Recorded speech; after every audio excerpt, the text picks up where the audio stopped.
Steven Spielberg évoque beaucoup la science-fiction au travers les films qu'il a produits ou réalisés. Il a notamment évoqué le retour des dinosaures avec Jurassic Park, ou encore les extraterrestres avec La Guerre des Mondes ou bien E.T. Mais récemment, il a touché un autre thème, celui du jeu vidéo et de la réalité virtuelle. Et le film qui en parle, c'est Ready Player One. Ready Player One est adapté du roman de science-fiction du même nom, écrit par Ernest Cline et édité le 16 août 2011. Il présente en 2045 notre monde où la population n'a Dieu que pour l'oasis, un univers virtuel avec la possibilité d'être qui on veut, sans aucune limite autre que l'imagination. La recherche d'un easter egg va mener le héros Wade Watts à faire diverses rencontres et se battre pour un monde et univers qu'il chérit, seul lieu où il peut réellement se sentir lui-même. On alterne pendant tout le film entre le vrai monde avec de la prise de vue réelle et le monde virtuel, celui de l'oasis, avec des images de synthèse et l'utilisation du motion capture. Tiens, bonjour monsieur effets spéciaux. Bonsoir. Dis-nous, comment ont-ils pu recréer l'oasis? Comme vous l'avez pu remarquer, Spielberg a eu la chance d'exprimer sa vision dans les moindres détails. Comment il a pu faire ça? Tout simplement, il a réussi à cadrer ses propres plans en motion capture à l'aide d'un logiciel de 3D en temps réel. En gros, c'est d'images de synthèse. Oui.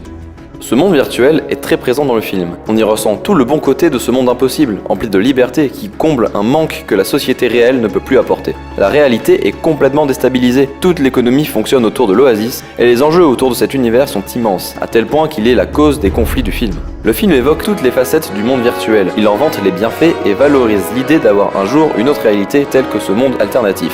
Cela n'empêche cependant pas d'affirmer et de rappeler qu'un monde tel que l'Oasis, avec une capacité d'échappatoire aussi phénoménale, ne permet pas d'oublier le monde réel, qui n'est pas à sous-estimer ni à négliger. Ce film est un nouveau gros bijou de Spielberg sur plusieurs plans. Les effets spéciaux sont exceptionnels et l'histoire est convaincante, avec des références à la pop culture bien emboîtées dans le scénario. Spielberg a réussi son pari, celui de nous montrer un avenir possible et nous donner envie de voir un jour la sortie d'un univers semblable. Aujourd'hui, des technologies ainsi que divers supports tels que les jeux vidéo ou encore comme ici le cinéma permettent de combler son manque d'aventure et de liberté, de produire des émotions en attendant un jour un projet d'envergure colossale qui sera à la hauteur de l'Oasis. À l'heure actuelle, le concept est très bien avancé, avec les casques de réalité virtuelle tels que le HTC Vive ou encore l'Oculus Rift, et sans oublier le projet Star Citizen, un jeu vidéo dans un monde ouvert spatial où la liberté de déplacement et d'aventure sont les maîtres mots.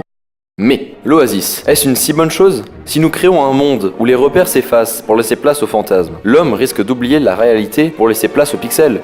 Le pixel, qui aurait cru qu'un simple carré de couleur rouge, vert, bleu réaliserait le rêve des hommes? La liberté offerte est souvent meilleure à la liberté de la vie, ce qui pousse les gens à s'enfermer dans leur monde. Or, ce n'est pas la meilleure des utilisations de ces mondes. Les opportunités qu'offre la réalité virtuelle, en termes de caractère et de relations, ne doivent pas se limiter à un monde de pixels, mais bien à un monde réel, plus important que tout.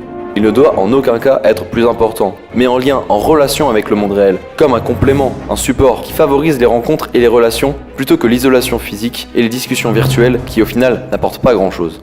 C'est un univers incroyable. La réalité virtuelle permet déjà aujourd'hui de nombreuses choses sur le plan professionnel, ludique ou bien relationnel. Et les projets sont encore plus intéressants et peuvent révolutionner le monde virtuel dans les grandes lignes.